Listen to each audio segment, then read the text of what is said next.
Well, first off, in January when we broke up, we had discussed living out the lease together because we had 2 bedrooms, and we said that we would attempt to do that. Well, by February, we had broken up when he had been speaking to this girl on the internet night after night after night. And so by February, he had done that so often and on the phone as well that emotionally I was having a hard time staying there. So in early February, I said that I couldn't stay. And in January, we had an agreement. We said as long as we're both paying rent here, I won't have other men in the apartment and he wouldn't have other women in the apartment. So I had moved out on March 10th. My plan was to move out on the 15th. Shh. Don't interrupt. She didn't interrupt you. My plan was to move out on the 15th, but I ended up moving out on the 10th. So April was coming. My friends and my boss at work were saying, I can't believe you're going to pay another month's rent. Don't tell me what they were saying. Okay. And, just tell me what you did. When you're not living there. And I said, well, I'm going to pay the rent. So I sent the rent check, and that weekend... Who did you send it to? To the landlord. And I had that week spoke to Jared, and he had said, you know, if you need to do laundry, you can go ahead and do it. And I said, well, if you're not there, what do I do? And he said, go ahead and do it. So I had gone to the apartment to do some laundry when he wasn't home, and went in and found pictures of the girlfriend he and I broke up over, found pictures of her with him in the apartment the first week of April. I had the dates. They had gone to Estes Park and stayed in the Stanley Hotel on his 10-day vacation, and they had also spent time in the apartment, and there were pictures of her in the apartment. I immediately was a little frustrated or, you know, emotional, and I think I picked up a picture of her in the apartment, set it against his computer with a note, and the next day was Monday. What was the note? The note, I don't remember what it says, but I was emotional. I wrote a note, I left it, I couldn't believe that he had a woman in the apartment and I was paying rent when we had agreed not to do that. So the next day was a Monday, Monday the 9th, and I went to the bank and the check had not gone through yet, and I stopped payment on it. I went straight to work. I called the landlady. I said, I'm sorry, I've stopped payment on April's check. She said, well, he's either going to have to pay the full rent today or he's evicted. Miss Foster, was there any reason why you chose to leave rather than having Mr. Day leave? At the time when we had broken up, he had become one minute being very, very nice to me and trying to get close to me. We'd sleep together or something, and then the next day he would become this really, what I'd like to call a jerk. So, yeah, the reason that I just said I will move out is because he wasn't offering a solution. And he wasn't offering to move out? No. Well, Mr. Day, in February or March, when the two of you decided that you were no longer going to be a couple, yes, but live in the apartment together just as friends, you remember that? To fulfill the lease. That was in January. I got it, Mr. Day. Did you have an agreement that neither of you would bring in anyone of the opposite sex into the apartment? While we were both in the apartment, yes, we did. She moved out on... I would like you to just answer my questions. Okay, yes. In February or March, the two of you sat down and had a discussion. And the discussion was, we're going to finish out the lease and just be roommates. I will pay my half the rent. Yes. Correct? Yes. And while we're finishing out the lease, neither one of us will bring in any person of the opposite sex into the apartment. While we were both living there. I don't believe that that statement was made, Mr. Day, and I'm going to tell you why. Because at the time that you sat down and had the discussion, it was anticipated that you both would still be living there. You never anticipated that she was going to move out. May I speak? And I'm not finished yet. When I'm finished, you did not anticipate at that conversation that she was going to move out and still continue to pay rent. Because as far as you knew, everything was going to be okay. She had a bedroom, you had a bedroom. You were going to work out the lease, finish it out for the few months, and then either one of you or both of you would be on your way. So I don't believe that at that point you said to her, as long as we're both still actually living here, but if you move out because you can't take it, then I'm free to move my girlfriend in and you still pay the rent. That would be stupid. That would be stupid. Now, that would be. Yeah, right. So it didn't happen. It's stupid. It didn't happen. Real cases, real people. Judge Judy. Jared Day says his ex-girlfriend, Tammy Foster, owes him for breaking a lease. Tammy says she moved out because Jared made it unbearable. Okay. I want to get to your counterclaim. Can I say a little more about the last subject? Sure. after she stopped payment on April's check that she sent in to the landlord, she quit trying to find somebody to sublease the place. We had not found somebody to sublease the place. She doesn't have to do it anymore. And pay double rent. So you have a roommate now. I'm only talking about April's rent. You're not going to get rent from a roommate and from the defendant. That is not going to happen. She did walk out on a lease. She walked out, sir. She said because you made it intolerable. She tried to get me evicted. I'm speaking. She tried to ruin. I'm speaking. She moved out because, according to her, while you were living together, you began a relationship with somebody by the name of Andrea. Yes, ma'am. Is this Andrea? Whoa. You began a relationship with somebody by the name of Andrea on the internet. And not only were you communicating with her on the internet, but there were telephone calls, etc. Now, that is a good reason for somebody to say, I don't think I can live here. I think she was a real sport by not only paying March's rent, allowing you to have the apartment practically for the entire month of March yourself, but she also paid April's rent. No, she did not pay April's rent. Oh, yes, she did. She stopped payment on the check after she came in and found pictures of old Andrea in the apartment, despite the fact that you had an agreement that there would be no person of the opposite sex in the apartment while she was paying half the rent. I don't want to hear any more from you.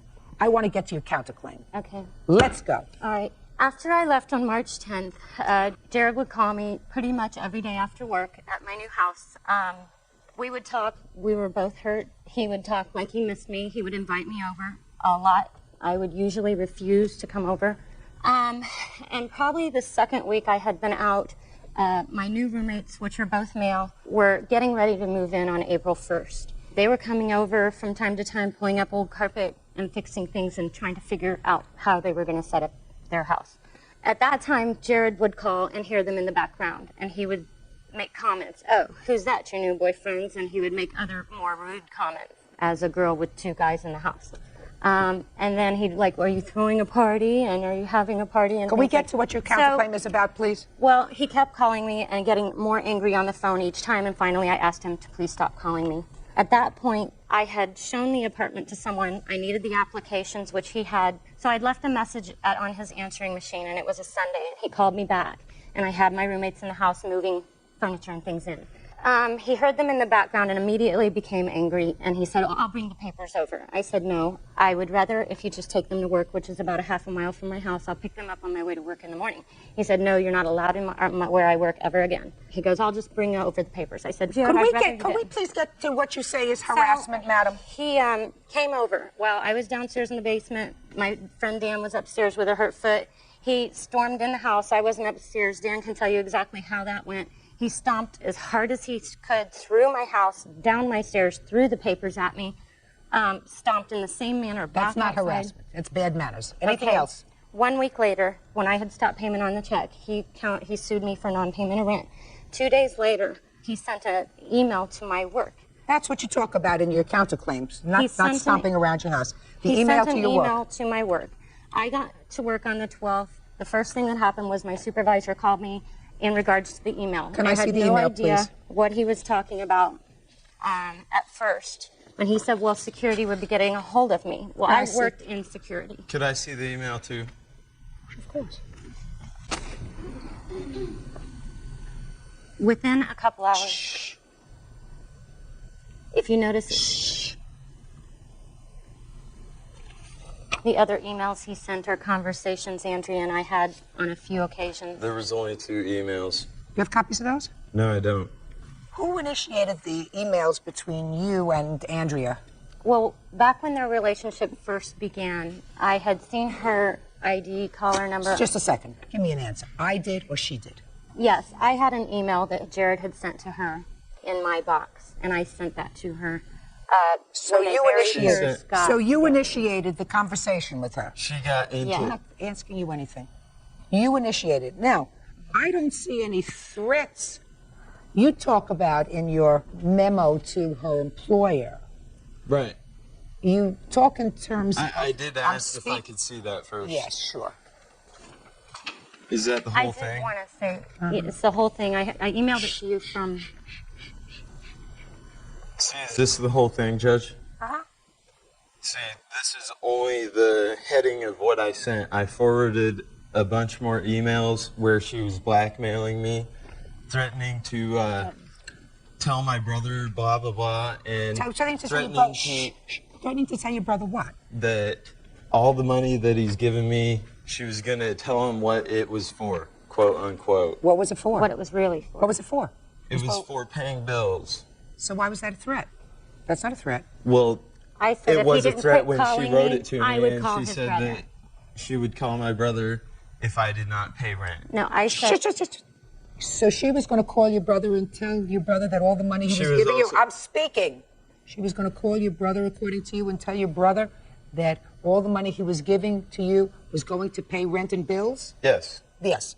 And you were afraid that she was going to tell your brother something else that you were doing with the money. Just a second, is that a fair statement?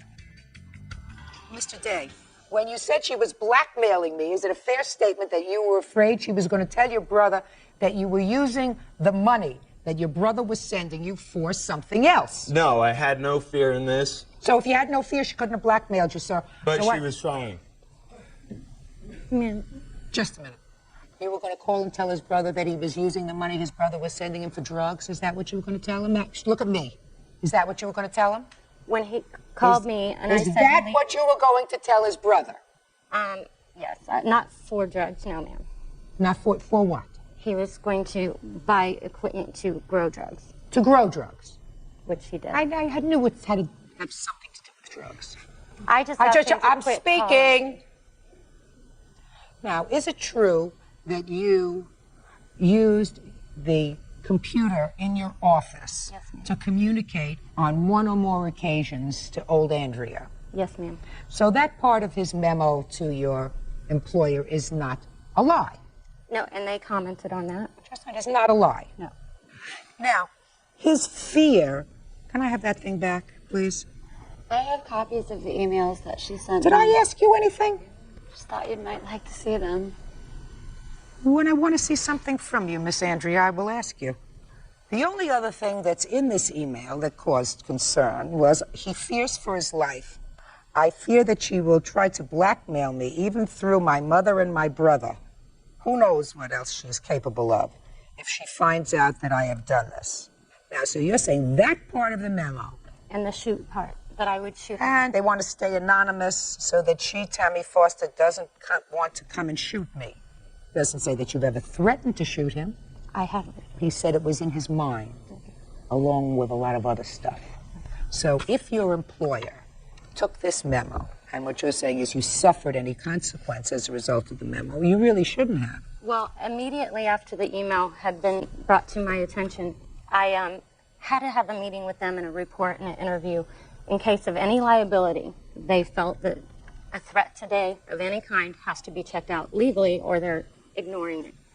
That was all put into my file. That day I spoke to my sister, read her the email. She'd been with the company since they started. And she said, Tammy, they're going to fire you over this. And I said... No, you can't tell me what she said to you. That's hearsay. Okay. The person who had hired me had recently been terminated when this came out. My immediate supervisor had let us know that the new person was going to be coming. He would be reviewing our files. I found out I would be making $10,000 more a year in about 4 weeks. And then you were fired. And then as soon as the new person came in, he was there for 4 days. He came and fired me. Okay, madam, you have to sustain a burden of proof on the issue of defamation, which caused you injury, by having a witness prepared to testify that the reason you were fired is because of this email. Do you understand? You don't have that. That would be the new person who was hired, who would be prepared to testify to me that in reviewing your file, everything else was fine with the one exception of this email, and based upon this email alone, that person elected to fire you. You don't have that proof. Do you understand? Yes, Good. but it was also damaging to my reputation. Of course it was. It may have been damaging to your reputation, but he didn't say anything that was a lie. He's in fear for his life. Oh, he might be in fear for his life. Who knows what goes on in his mind, but he never said you threatened to shoot him. He never said you threatened to shoot him. Right. He said, in my mind, I'm afraid she might shoot me if she finds out that I was the one who sent this email. Do you understand the difference? But he's not entitled to any money for rent. I think he and Andrea should have a very nice time in the apartment. Your case is dismissed. This is your counterclaim. Goodbye. Parties are Judge you may Judy, step out. I'm just glad to be done with this psychotic incident. I would never involve, somebody's career into a dispute. I'd like to hear what she's saying about me behind my back right now. He was seeing some girl he didn't know in Chicago who's a stripper. I think she's crazy. I was going to call his brother and tell him what the money he was borrowing was really for. There's no reason I should be involved in any of this. I've been trying to work for this company for 2.5 years, and that's gone. The breakup is between them. I lost a really good opportunity. Alright, this is one of those cases where both people think they are acting reasonably. But one decision completely changes the outcome. Here's the situation. The couple break up, but instead of walking away immediately, they make mature choices.